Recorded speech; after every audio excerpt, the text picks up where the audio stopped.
Tudo bem? Estamos aqui para mais um programa Fale com o Doutor. Hoje estamos aqui para um programa a respeito do Outubro Rosa, que é o mês de combate ao câncer de mama e de colo de útero.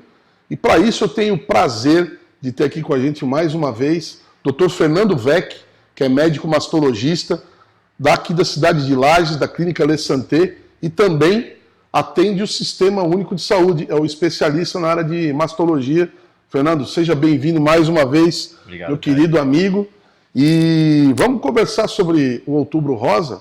E eu queria já te perguntar de cara como nasceu a questão do Outubro Rosa, de onde vem isso e como é que funciona hoje no mundo. Está funcionando, está bombando essa campanha?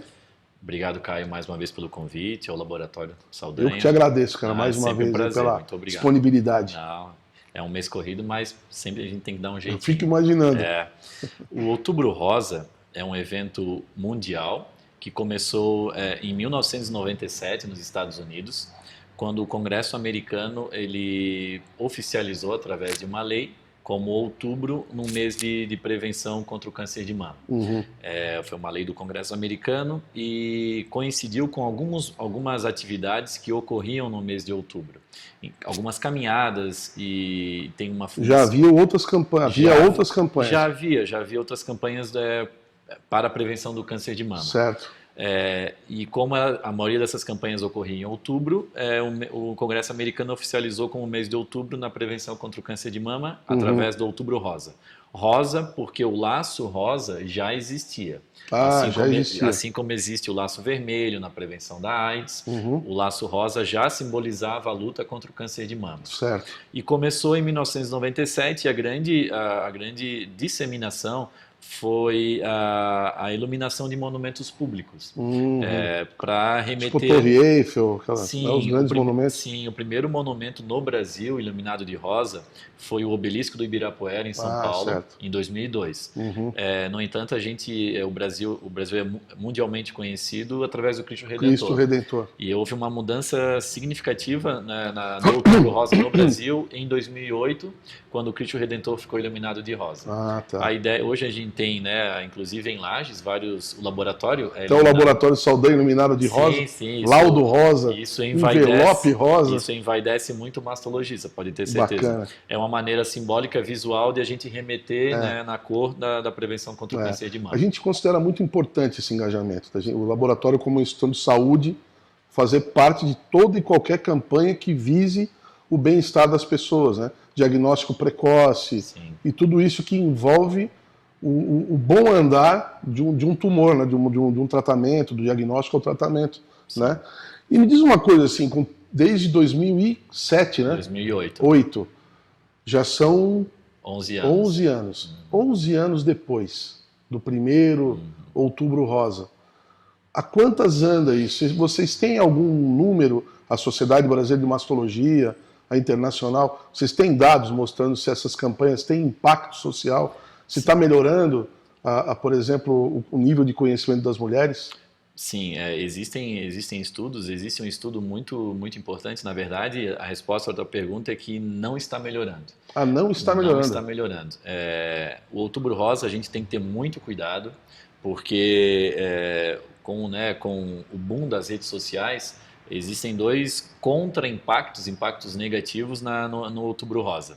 Primeiro são a existência de especialistas de internet, através da divulgação de fake news, que tem um peso muito grande e a gente no consultório tem uma dificuldade muito difícil. É incrível como isso atrapalha, né, Fernando? Atrapalha muito e às vezes a gente tem que parar, a Sociedade Brasileira de Mastologia tem que parar toda hora para ficar fazendo... explicações, declarações, posicionamentos para combater essas fake news. E aí são diversos, que a mamografia causa câncer, que não precisa fazer mamografia, que a paciente, assim, tratamentos charlatões de cura de câncer, né? Infelizmente, inclusive... A base de pedras, a base de cristais... De ozônio. Que infelizmente, inclusive, na região serrana, há uma propagação desse malefício, desse charlatanismo. Além disso, a gente tem que tomar muito cuidado para não se tornar um evento, uma campanha midiática. Certo. Eu faço várias palestras, várias entrevistas, e onde todo mundo está de rosa, as mulheres se vestem de rosa, laço rosa, roupa rosa, e sempre ao final eu pergunto quem está com os exames em dia, quem já foi no mastologista, por exemplo. A minha pergunta foi respondida, foi ao encontro de um estudo que foi publicado no Brasil.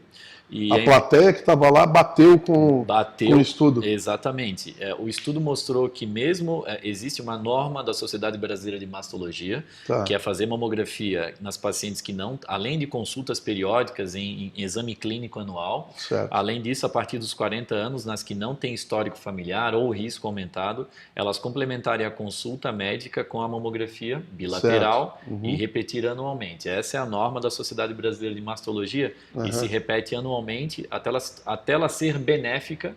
A gente estipula uma sobrevida de 5 anos. Se a paciente tem uma expectativa de vida no momento da consulta que vai viver mais 5 anos, ou na descoberta de um diagnóstico vai fazer a diferença para a vida dela, a mamografia tem impacto na sobrevida. Certo. Vamos esquecer essa diretriz, que é o que a gente preconiza, e momentos como esse servem para a gente orientar. O Ministério da Saúde orienta que as mulheres comecem aos 50, repitam ano bienal, né, a cada 2 anos, e parem de fazer aos 69. Ah, tá. O estudo foi Isso é uma regra do Ministério. Do Ministério da Saúde. Certo. O estudo foi dentro das regras do Ministério da Saúde. Mesmo com esse menor número de mamografias necessárias, a população-alvo foi coberta somente de 15% a 20%. Putz, que dado alarmante. É um dado alarmante. Que isso. E um outro estudo mostrou que o número de mamografias pelo SUS no Brasil vem diminuindo. Apesar de terem mais aparelhos disponíveis. E o lema da Sociedade Brasileira de Mastologia no Outubro Rosa é luta por mais acesso. Mas não é só na questão gestora, é na conscientização das mulheres. Acesso à informação. Acesso à informação. Não somente ao exame propriamente dito. Porque, por exemplo, em Lages, né, onde existe um aparelho no Teresa Ramos, que é um aparelho pelo SUS, em que a gente consegue, mesmo aqui em Lages, solicitar as mamografias de acordo com a Sociedade Brasileira de Mastologia. Certo. Há vagas, não existe que é uma regra mais exigente do que a do Ministério. Exatamente, né? que naturalmente se geram mais exames. Exato. Né? Mesmo assim, a facilidade em fazer o exame. E só para... Por que será isso? Assim, qual será o problema? Muita... Medo? Mitificação, medo. O maior é medo. E o mais grave é a desinformação médica, que ainda infelizmente acontece. Pacientes que têm prótese de silicone, que o médico solicita só ultrassom. Pacientes que têm mamas muito densas. Isso é um ponto que eu queria tocar contigo. Nas nossas N conversas de bastidores, né, você já me falou algumas vezes sobre isso, sobre a questão da não substituição da mamografia por nenhum outro exame. Né? Exatamente. Que, inclusive, aquilo que se tem como um dos grandes mitos da questão do câncer de mama, o autoexame, ele é muito pouco sensível. Sim, né? Quer dizer, quando a mulher consegue apalpar ali um nódulo, ele já está, você me falou uma vez, em 10 anos de evolução, alguma coisa assim, né? Sim, exatamente. Essa questão do exame de não substituir, né? Isso não mudou, isso permanece. Eu te pergunto porque a gente acompanha, às vezes, as mulheres eventualmente são encaminhadas para fazer o ultrassom. Sim. Né? Só existe um exame que diminui a mortalidade por câncer de mama, além do exame clínico, não autoexame, porque eu, mastologista, eu palpo em média nódulos com 1 centímetro. As mulheres, pelo autoexame, médicos generalistas, em média, palpam nódulos com 2 centímetros. Certo. Além do exame periódico clínico, o único exame que diminui a mortalidade por câncer de mama é a mamografia. Eu faço ultrassom de mamas, eu solicito muitos exames de ultrassom, mas o ultrassom de mamas tem apenas 2 indicações, apenas 2. Em mulheres que não estejam na faixa etária para prevenção com mamografia, ou seja, mulheres com menos de 40 anos, que se apresentam no consultório com uma queixa benigna, o melhor exame é a ultrassom. uma paciente jovem com uma dor na mama ou com um nódulo que eu palpo e tem característica benigna, ou uma paciente jovem que tem prótese de silicone, que quer avaliar a prótese, o melhor exame é o ultrassom. Certo. A partir dos 40 anos, o ultrassom só tem uma indicação: complementar algumas mamografias em que a gente visualiza pouca gordura, Certo. ou seja, mamas muito endurecidas, e isso na mamografia formam imagens muito brancas, Entendi. em que a possibilidade de um câncer estar obscurecido, escondido nesse tecido é grande. Então, só isso. Certo. Ou seja, a partir dos 40 anos, não existe nenhuma indicação, não importa se a paciente tem mama pequena, se tem mama grande, se fez cirurgia, se tem prótese, se já teve câncer de mama, o melhor exame é a mamografia. O ultrassom vai servir somente como um complemento. E eu vejo muito no consultório, o médico disse que eu faço um ano mamografia, no outro eu faço ultrassom, ou fiz mamografia, não apareceu nada, fiz ultrassom, apareceu um cisto, que é uma alteração 100% benigna. Ele deixa de pedir a mamografia e fica fazendo só ultrassom. Paciente que tem medo da mamografia e o médico concorda em substituir com ultrassom. Então, são os grandes problemas, inclusive, do Outubro Rosa. Acaba sendo um festerê, né? Sim, sim. Vira um festerê com 15% de adesão. É um dado alarmante. É um dado que saiu esse ano, é um estudo de 2019. Isso, obviamente, nos leva a entender que quando chega no teu consultório já está com, no mínimo, 2 centímetros. Exatamente. Que é quando ela vai colocar a mão e sentir o nódulo. Exatamente. Né? Infelizmente, 90% dos cânceres de mama no Brasil é a paciente que faz o diagnóstico. Né? Olha só. Porque ela só depois da alteração que ela vai procurar atendimento. Você acha que tem um pouco do fator medo de encontrar alguma coisa na mamografia? Não só o medo desse mito, onde até vou chamar, se me der a liberdade, desse mito tolo de dizer que mamografia causa câncer. Né? Pelo amor de Deus. Né? Século XXI, né? É assim, as pacientes têm muito... Eu não entendo, ninguém comenta da tomografia, por exemplo. Ninguém fala. Ninguém fala nada. E né, também não desmerecendo o exame, mas são exames que são emissores de radiação. A tomografia computadorizada é apenas um exame de tomografia, um exame, que é um exame seguro, uma dose de radiação segura, não, a gente não precisa ter medo também. Mas não se tem essas fake news, não se tem essa mitificação. Uma tomografia que a paciente faça uma tomografia, a dose de radiação é maior do que todas as mamografias somadas durante a vida. Né? Ou seja, não tem nenhuma desculpa para não fazer. Não causa mal a nenhum órgão, desculpa, como tireoide, né, que eventualmente surge. Eu fico tão preocupado, porque cada dia que passa, você que foi pai novamente recente, né, a gente sabe o valor, a necessidade da mãe, da mãe com saúde, porque ela é a referência. É a quem a criança e o próprio adulto recorre nas horas de dificuldade. Né? Então, nada como uma mãe com longevidade, com vida longa, né? A profissional mulher inserida no mercado de trabalho. Uma mulher trabalhando por bastante tempo, produzindo, a mãe também tendo uma vida longa para ser, eternamente não, mas durante muitos anos a nossa confidente, a nossa, né, a fonte de carinho. Então, precisa cuidar, né? Precisa cuidar. Então, em geral, não substituir mamografia por ultrassom, né? E Lages, então. Lages a gente tem o equipamento para fazer os exames, né? Tem você lá no Sistema Único de Saúde como especialista. E no caso de Lages, segue o bonde? Ou seja, também está indo mal 15% de média ou a situação é outra aqui? Eu sou membro da diretoria da Sociedade Brasileira de Mastologia Regional Santa Catarina. E nesse Outubro Rosa, a gente também vai agir diferente, a gente vai lutar por mais acesso. Nós fizemos, de maneira preliminar, uma radiografia da assistência na rede pública pelo mastologista. Não há 10 cidades no estado que exista um mastologista efetivo na atenção básica. 10 cidades? Não existe. E Lages, né, tem esse privilégio. Né? Hoje, qualquer paciente que vai numa unidade básica de saúde e existem capacitações periódicas, a de Lages vai ocorrer no dia 18. com os médicos da atenção básica, junto com os enfermeiros. E essas capacitações são periódicas, porque às vezes há mudança na equipe, com o objetivo de melhorar o atendimento lá na unidade de saúde.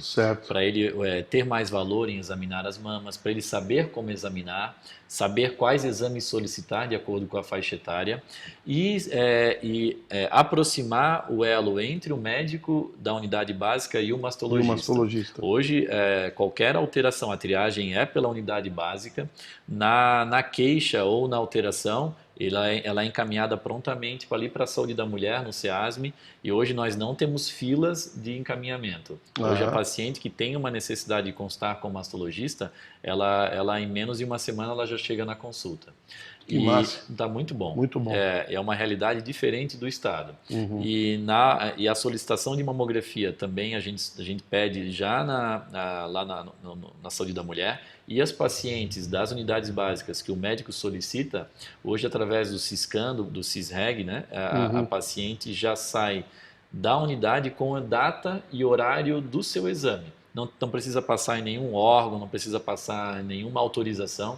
Ela é solicitado, ela já sabe, você vai fazer a mamografia na semana que vem, lá na maternidade, dia tal horário, chegue 15 minutos antes, leve seus exames anteriores. Ela vai diretamente para executar o exame. E na alteração, ela já retorna, ou na unidade básica, ela é encaminhada para o mastologista.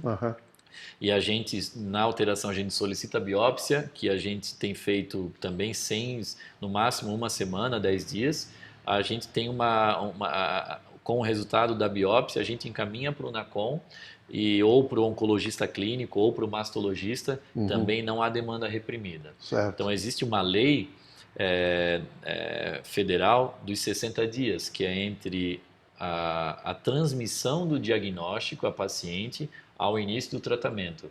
Hoje, em Lages, a gente está com tempo muitas vezes inferior a 30 dias. Olha que maravilhoso. Então, é uma realidade melhor do que a média do estado. E isso provavelmente lá na frente vai repercutir em dados do tipo o índice de curas em Lages. É maior do que a média também. Já existe esse dado.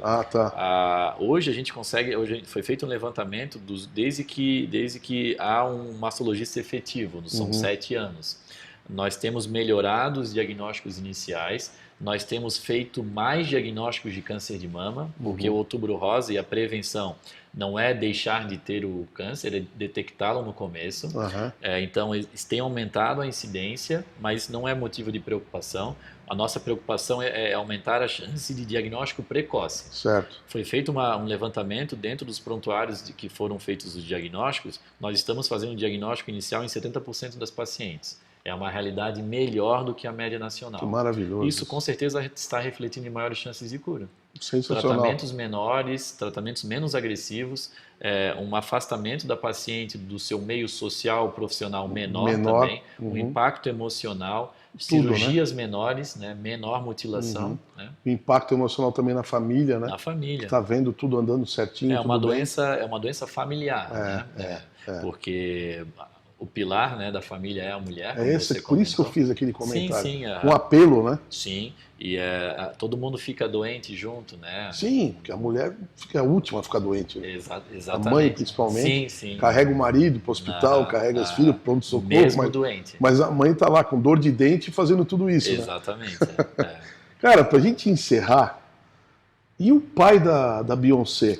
Eu lembro que quando você veio a primeira vez no Fale com o Doutor, a gente falou sobre a Angelina Jolie. Sim. Tinha acontecido todo aquele fenômeno. Será que a gente está diante aí de um novo paradigma agora do câncer de mama em homem? Sim. E a questão também das mudanças de sexo, né?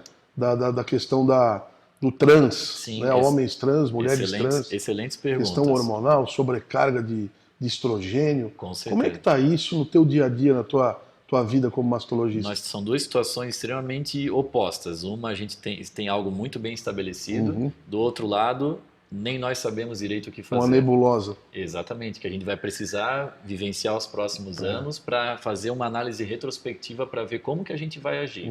Não falando especificamente do pai da Beyoncé, ela expôs em redes sociais, e isso é notícia mundial, existe uma tendência de haver um fenômeno também de menor impacto, mas sim entre os homens. O pai da Beyoncé foi diagnosticado com câncer de mama. O câncer de mama em homens é uma alteração muito rara. Somente 1% dos cânceres de mama vai ocorrer no sexo masculino. E para tranquilizar ainda mais os homens, a cada 1000 casos de câncer masculinos, um vai ser de mama, ou seja, 0,1%. Certo. Por isso que não há motivos para pânico. Outros dados tranquilizadores, os homens com câncer de mama, a taxa de histórico familiar no homem é maior, então os homens que têm mãe ou irmã com câncer de mama devem ficar mais atentos. Certo. O segundo é por nós não termos mama, via de regra, nós conseguimos palpar tumores menores. Entendi. Então, por isso que não há uma necessidade de rastreio populacional. E, além disso, outras duas informações. Normalmente é uma idade mais adiantada do que na mulher e tendem a ser tumores menos agressivos. Então, são dados para tranquilizar. Certo. Não há motivo para pânico, mas o homem com câncer de mama, ele segue as mesmas diretrizes de tratamento do que a mulher. Mesmo pensamento cirúrgico, mesmo pensamento químio e radioterápico, as indicações são exatamente as mesmas. Reforçar uma idade mais avançada, uma alta taxa de histórico familiar, tumores menos agressivos e, por não termos mama, o homem tende a palpar nódulos menores. Mais fácil. O homem deve fazer um autoexame, às vezes o impacto é mais positivo e mais efetivo. Mais sensível do que no caso da sensibilidade do exame. O outro então isso está muito bem estabelecido, não há motivos para pânico, né? O contraponto é o processo de transexualização, que são os homens geneticamente XY, os cromossomos sexuais, que estão fazendo, né, o processo de transexualização através de injeção de estrogênio. Eu estou atendendo homens com mamas que radiograficamente e clinicamente são idênticas às mulheres. A gente não sabe como orientar, não sabe se esses homens entram na mesma diretriz de rastreamento mamográfico da mulher, e nós não sabemos ainda, acreditamos, mas não temos como provar, que essa reposição hormonal de doses muito mais altas do que anticoncepcional oral, do que a própria reposição hormonal em mulheres na menopausa, são bombas hormonais. Nós acreditamos que isso vai gerar, isso será um fator de risco para câncer de mama. Eu ia te perguntar até, porque se existem homens, vamos levar em consideração um homem que nunca tomou carga de estrogênio, que tem lá 1% de 0,1, né? 0,01% de chance de ter um câncer de mama. Se esse cara tomar estrogênio, já que ele tem o histórico familiar, tem tudo isso, quer dizer, a chance dele não é 0,1, né? Exatamente. Já passa para muito mais do que isso. Essa é uma informação que a gente não sabe. Não sabe o que vai acontecer. É uma teoria, né? É uma suposição, né? Teorizando, a gente... Eu acredito que isso vai se provar, que esse processo de transexualização vai gerar indivíduos com risco muito aumentado para terem câncer de mama. Né? Porque o homem, por mais que ele também não se sabe, mas ele não vai ter toda a árvore ductal, não vai ter a produção de leite, ele nunca vai gerar o amadurecimento completo da mama.